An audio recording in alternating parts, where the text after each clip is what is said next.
매번 담장을 넘길 때마다 역사가 되는 남자. 이승엽이 사직구장에서 자신의 404호 홈런을 기록했습니다. 그냥 홈런이 아니라 경기장 밖으로 멀리 뻗은 사직구장 7번째 장애 홈런.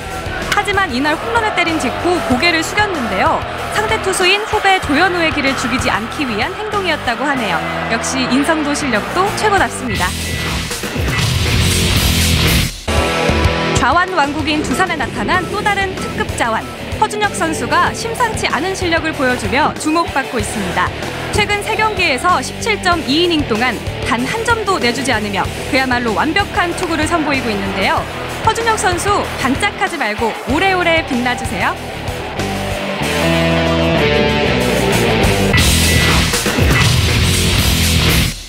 지난 23일 수원구장에서 한 편의 드라마가 만들어졌습니다. 신인 시절 극적인 홈런으로 이름을 알리던 오정복 선수. 갑작스런 트레이드 이후 첫 선발로 나선 경기에서도 역전 3런 홈런을 때려내며 KT 팬들에게 화끈한 이적 신고를 했는데요. 1군의 간절함을 생각하며 만들어냈다는 결승 홈런. 앞으로 KT의 새로운 활력수가 되길 바랄게요. 가까이 닿을 듯하다 멀어지려던 5할 승률을 이 선수가 꽉 붙잡았습니다.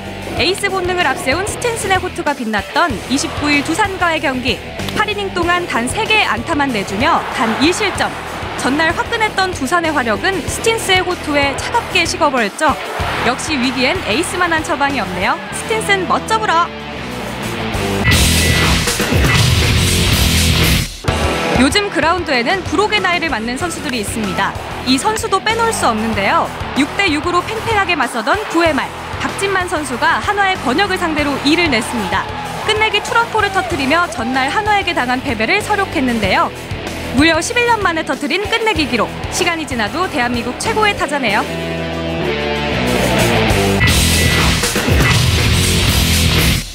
여기 노익장 하나 추가요. 서재영 선수의 역대 최고령 선발 대결로 화제를 모았던 송민환 선수. 이날 노련한 피칭을 앞세워 5이닝 동안 무실점을 기록하며 자신의 통산 120승을 기록했습니다. 어깨 수술 후 재기에 힘들 것이란 평가와 달리 불혹에도 위력적인 공을 뿌리고 있는 송민환 선수. 노장 만세, 송민환 만만세!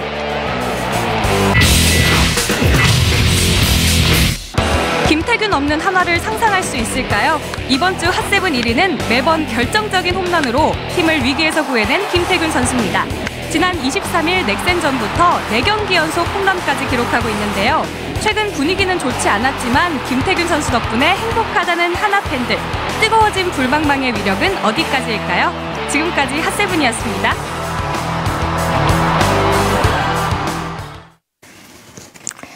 네, 이승엽 선수가 롯데와의 경기에서 장외 홈런을 때리고 나서 고개를 숙이면서 1루로 가는 그 장면, 저희가 지금 핫세븐에서 7위로 선정을 했는데 이런 장면은 굉장히 참 인상적인 것 같아요.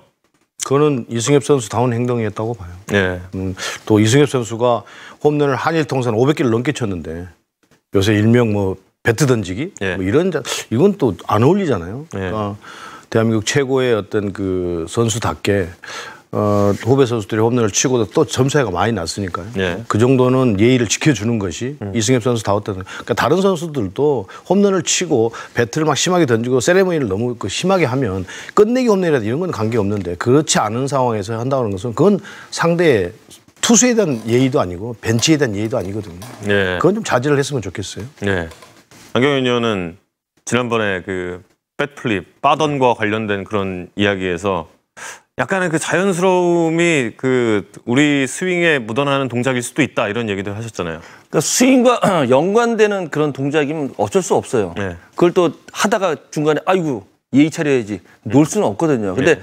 그 과하게 치고 나서 멈추고 있다가 던지는 그런 행동은 사실은 생각을 하고 하는 행동이거든요. 네. 그러니까 생각을 하지 못하는 스윙 과정에서 나오는 그 빠더는 어쩔 수 없다고 보지만 네. 멈췄다가 너무 기분이 좋아서 아니면 자기 도치에 빠져서 던진다는 건 사실은 그건 예의 벗어나는 행동이기 때문에 그건 자제해야 된다고 네. 생각을 합니다. 삼성 라이온즈가 바로 롯데 자이언츠와 상대를 하던 그 경기에서 나왔던 그 이승엽 선수의 행동이었고요. 정말 한번 저희도 본받아야 할 저희 중에 지금 홈런 칠 사람은 없지만 어쨌든 어쨌든 굉장히 좀 한 번쯤은 생각해봐야 할 그런 장면이 아니었나 싶은데 저희가 이제 좀 이야기를 나눠보고 싶은 팀이 롯데자이언츠입니다. 롯데자이언츠가 5월에 6연속 위닝 시리즈를 기록을 하면서 좋은 기세를 이어가다가 갑작스레 6월 들어와서 단 한 번의 위닝 시리즈도 기록을 하지 못했습니다. 단 한 차례 우세 3연전도 기록하지 못하는 그런 모습을 보여주면서 8위까지 순식간에 추락을 하고 말았어요. 그 6월에 도대체 어떤 문제가 있었던 걸까요? 현재훈 의원부터 한번 좀 이야기를 해주실까요? 글쎄요, 가장 큰 문제점이라고 볼 수 있는 거는 롯데가 이제 시즌을 들어가면서 선발 투수라든가 중간 투수 마무리에 대한 어떤 보직에 대한 결정 없이 좀 우왕좌왕하면서 시즌을 시작하는 면이 있거든요. 하지만 시즌 초반에 타자들이 굉장히 좋은 상승 어떤 그래프를 그려주면서 순위 싸움에서 주도적인 역할을 했었는데 어차피 야구는 이제 투수 노름이란 말이에요. 투수가 무너지게 되면은 팀이 나락으로 떨어지는 한순간이거든요. 그렇죠. 그러니까 그런 과정에 지금 롯데가 있다고 저는 보여집니다. 예. 방금 이제 자막을 통해서 현재훈 해설위원 이야기할 때 자막을 통해서 밑에 나왔는데 리그 최하위의 6월 평균 자책점을 기록을 했어요. 그러니까 투수들이 떨어질 때 팀이 떨어지는 건 순식간이다. 지금 현재훈 의원이 이야기했던 부분이 바로 그 6월에 투수들이 버텨주지 못했다. 이렇게 좀 해석을 할 수 있을 것 같고요. 지난 3연전 이순철 해설위원과 제가 중계방송을 했는데 사실 어제도 이제 이순철 해설위원이 다양한 이야기 좀 해주셨잖아요. 또 어떤 부분일지 좀 정리를 좀 해주셔야 될 것 같은데. 그러니까 우리 현재훈 의원이 얘기를 했듯이 그 보직 관련해서 보직 관련해서 선수들이 지금 우왕좌왕하고 있어요. 그러니까 자기가 경기가 진행되고 있는 상황에서 내가 어느 타이밍에 어떻게 준비를 하고 나가야 된다라고 생각을 하고 준비를 해야 되는데 어느 날은 나가야 될 타이밍에 나가지 않고 또 기다리다가 대기하다가 다시 또 뒤로 빠지고 그러니까 그 불펜과 이 벤치 간에 서로 신뢰가 지금 완전히 무너져 있는 상황이죠. 그러니까 올라가도 자기 볼을 못 던지고 그러니까 투수들이 가장 민감한데 그런 부분에서 벤치가 조금 더 불펜에 신뢰를 주고 어차피 투수가 엔트리가 13명이면 13명을 갖고 운영을 해야 되거든요. 잘 던지더니 못 던지더니 그러면 그 안에서 잘 던지는 사람이 있고 못 던지는 그러니까 추격조가 있고 필승조가 있고 마무리가 있는데 지금 롯데는 필승조가 누구이고 추격조가 누구이고 마무리가 누구 이것도 이렇게 우왕좌왕한단 말이에요. 그러니까 선수들이 준비하는 과정에서 또 마음을 다 잡고 나가는 과정에서 굉장히 좀 다운돼 있는 상태가 아닌가 생각을 해요. 그러니까 이런 부분이 빨리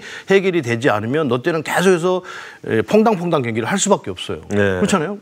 투수가 안정이 안 됐는데 계산을 넣을 수가 없잖아요. 투수가 안정이 안 되면 타격은 계산에 넣고 야구 경기를 할 수가 없으니까 그런 상태에 롯데가 있기 때문에 빨리 투수진과 더가웃이 제대로 좀 정리를 해서 셋업을 잘 해가지고 오늘 실패를 하더라도 그 선수를 믿었으면 계속 믿고 가는 그런 운영 형태가 돼야 되는 건 아닌가 생각이 들어요. 아니면 보직이 좀 그래요? 저는 전략 없이 시즌을 들어갔다고 생각을 해요. 좀 전에 손민환 선수 봤잖아요. 그러니까 열흘에 한 번씩 좀 로테이션을 가지고 들어오는 투수가 한 명이 있고 그리고 나머지 투수들은 자신의 로테이션이 있고 그러니까 롯데는 고만고만한 선수들이 계속 있거든요. 그렇다면 전략적으로 나와야 되는데 그 전략이 없어요. 장기판의 말들이 스스로 움직이지 못하잖아요. 장기 두는 사람이 움직이는 데 따라서 그 말 가지고 경기를 이기기도 하고 지기도 하는데 아무런 전략 없이 그리고 롯데도 마찬가지로 그 NC의 손민환 선수의 활용도처럼 그렇게 활용을 하고 그러니까 전략이 있어야 되는데 아무 전략 없이 그러니까 계속해서 투수인 노세화는 계속 진행이 되는데 전략 없이 그냥 계속 흐르는 대로 가다 보니까 아무런 특징 없이 경기를 하다 보니까 지금의 롯데가 되지 않았나 이렇게 생각을 합니다. 저희 지금 세 분의 해설위원의 의견이 한쪽으로 모아지고 있습니다. 바로 투수 쪽인데요. 지난 6월에 롯데자이언츠의 선발 로테이션이 어떻게 돌아갔는지를 한번 확인을 해보겠습니다. 이 과정을 쭉 보시면 어떤 점을 알 수가 있냐. 간단하게 귀결이 돼요. 팀의 5선발 투수를 위해서 1, 2선발의 로테이션이 변경이 됐다는 것을 확인할 수가 있어요. 이 점은 좀 한 차례 좀 짚고 넘어가야 할, 물론 어제 저희가 중계방송을 하면서도 좀 이야기를 했지만요. 한 번은 좀 생각해봐야 할 문제가 아닐까 싶어요. 이런 부분은요. 저도 그렇게 생각을 하는데 예. 제가 이제 이것을 보고 손민환 선수를 얘기한 건데 예. 5선발이라면은 정말로 필요한 선수가 두세 명 돼서 그 선수들이 열흘에 한 번씩 나올 수도 있거든요. 예. 최상의 컨디션을 만들어서 나올 수가 있는데 1, 2선발이면은 로테이션 지켜줘야 돼요. 예. 그리고 외국인 투수 이 두 명의 투수가 롯데 선발의 축인데 축이 5선발을 위해서 움직인다는 것은 정말 타격에서도 마찬가지죠. 축 없이 그냥 허공에서 공을 치는 거와 똑같은 거거든요. 예. 그러니까 1, 2선발이 이렇게 로테이션이 왔다 갔다 한다는 것은 뭐 팀 운영이 절대 될 수가 없다고 봐야죠. 예. 그러니까 이게 로테이션을 무너뜨리고 갔던 것은 딱 두 가지예요. 그 감독 벤치의 어떤 생각을 그대로 이렇게 대변해 준다고 한다면 예. 비가 왔잖아요. 예. 그래서 로테이션이 뒤로 넘어갔는데 오늘 해야 되는 3연전을 해야 되는 그 D팀이 이 선수가 좀 쉬었다 나가면 더 잘 던질 수 있다라는 생각해서 네일리 선수를 NC전에 표적 등판을 하게 해서 뒤로 밀었단 말이에요. 네. 또 한 가지는 그 사람들이 이 얘기를 들어보면 조금 네일리 선수가 좀 지쳤다라는 이야기를 했어요. 네. 두 번째는 이상화 선수를 그 전에 6월 17일 날 넥센에서 잘 던졌기 때문에 이상화 선수를 거기다가 표적 등판을 시키면서 네일리에서 옮긴 거란 말이에요. 그런데 전체적인 어떤 지금 순위를 놓고 보면 아까 반환점을 돌았다고 했는데 예. 롯데가 지금 그렇게 할 여유가 없어요. 어쨌든 1, 2선발을 계속해서 넣으면서 로테이션을 하루라도 더 많이 한 번이라도 더 많이 던지게 해야 되는 것이 지금 롯데 입장이란 말이죠. 그렇죠. 8위까지 떨어져 있는 팀인데 어느 팀을 표적 등판해서 던지고 이거는 좀 무리가 있는 거죠. 예. 이런 점들이 좀 아쉬움이 남는다라고 저희 세 분의 해설위원 특히 이제 그 모든 분들이 투수 쪽에 대한 이야기를 하고 있고 그리고 이제 운영에 대한 이야기들은 사실 뭐 운영은 감독의 고유 권한이니까 저희가 좀 뭐 거기에 대해서 왈가왈부를 하기가 사실 좀 어려운 문제긴 합니다만 아쉬운 점이 느껴지는 부분 중에 또 한 가지가 있죠. 그러니까 선수들의 잦은 보직 변경이 있어요. 대표적으로 지금 심수창 선수를 좀 예로 들 수 있는 부분인데 시즌 초반에 심수창 선수가 굉장히 좋았잖아요. 근데 지금 왔다 갔다 하면서 뭔가 좀 아쉬운 점이 또 계속 나오고 있단 말이에요. 이런 부분은 현재 위원 어떻게 느끼세요? 그러니까 저는 그렇게 생각을 하는데요. 예. 어느 투수가 예를 들어서 심수창 선수가 계속 9회 또는 8회 나갔었는데 어느 순간에 6회나 7회 나간다고 하면은 네. 준비를 하는 루틴 과정부터가 달라진다는 얘기죠. 네. 심리 상태부터가. 그러니까 그런 것들이 벤치에서 봤을 때는 지금 구위가 좋고 볼을 잘 던지고 있으니까 9회에 나가든 중반에 나가든 상관이 없을 거라는 생각을 하겠지만 선수 입장에서는 다르다는 얘기죠. 예. 그러니까 그러한 밸런스나 루틴들이 바뀌어지게 되면은 분명히 마운드에 올라가서 결과도 다르게 나올 수 있을 거라는 생각이 저는 들어요. 예. 어제도 이야기했지만 박세웅 선수 역시 마찬가지예요. 팀의 미래를 볼 수 있는 그런 투수를 트레이드를 통해서 데려왔는데 지금 또 불펜으로 전환이 됐단 말이에요. 이런 점들 역시 뭔가 좀 보직이 아직도 정해지지 않았다라는 점을 좀 대변하고 있지 않나 싶은 생각이 듭니다. 그리고 이제 좀 타격적인 부분으로 좀 가볼 텐데요. 리그 최강이라고 롯데 방망이를 시즌 초반에 좀 일컬었죠. 그런데 6월 들어서 또 방망이도 식었어요. 예, 지금 자막을 통해서 확인하고 있습니다만 6월 팀 타율은 10개 구단 중에 9위였습니다. 초반에 그 뜨거웠던 기세가 완전히 지금 가라앉고 말았죠. 그리고 팀 홈런, 장기였던 팀 홈런도 지금은 그렇게 많이 터지지 않아요.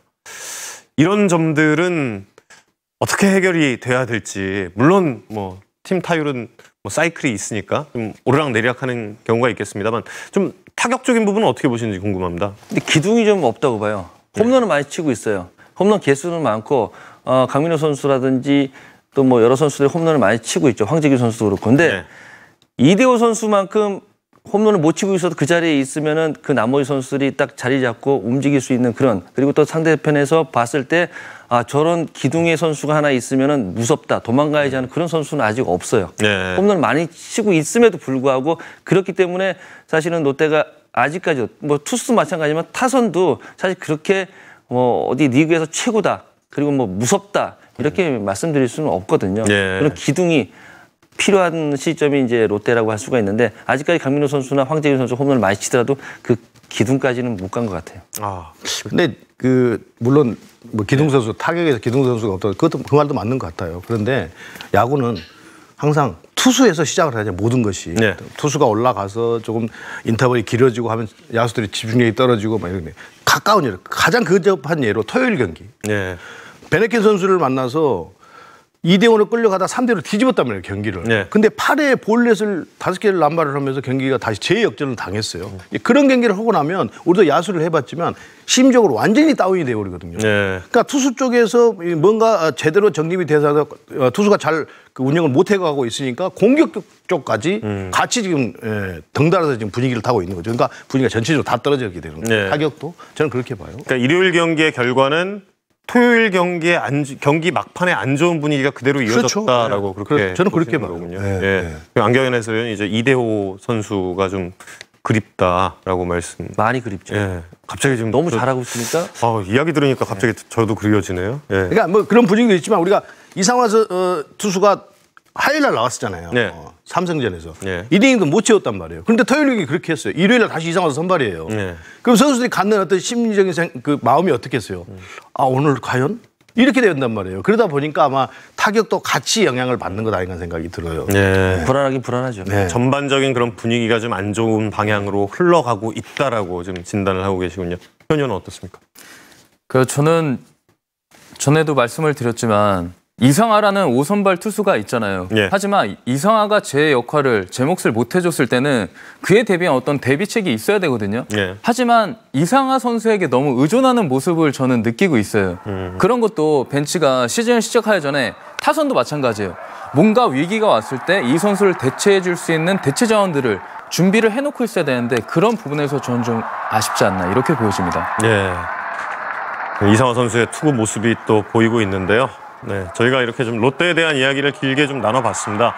그 이유는 이 롯데란 팀이 참 얼마나 뜨거운 팀이었고 이 롯데로 인해서 부산이 얼마나 참 즐겁고 좀 뜨거웠나요? 그런데 갑작스럽게 이 롯데 자이언츠라는 팀의 전반적인 시청률이라든지 또 포털 사이트에서 몇 명이 이 경기를 보고 계시고 있는지 시청자 여러분도 아마 들어가 보시면 확인을 하실 수 있을 거예요. 갑작스럽게 전체적인 롯데자이언츠의 팀 분위기가 그대로 이제 시청자 여러분께까지 영향을 미치고 있습니다. 과거 시청률에 비교를 하자면 롯데자이언츠의 지금 시청률은 절반에도 못 미치는 상황이고요. 현재 포털 사이트에서도 역시 거의 뭐 경기당 시청자 수 최하위권을 달리고 있는 그런 상황이 되겠습니다. 이렇게 된 데는 과연 원인이 무엇인지 그 뜨거웠던 부산의 야구 열기를 다시 한번 되찾을 수 있을지 좀 많은 생각이 필요할 것 같아서 저희도 좀 이야기를 나눠봤습니다. 이제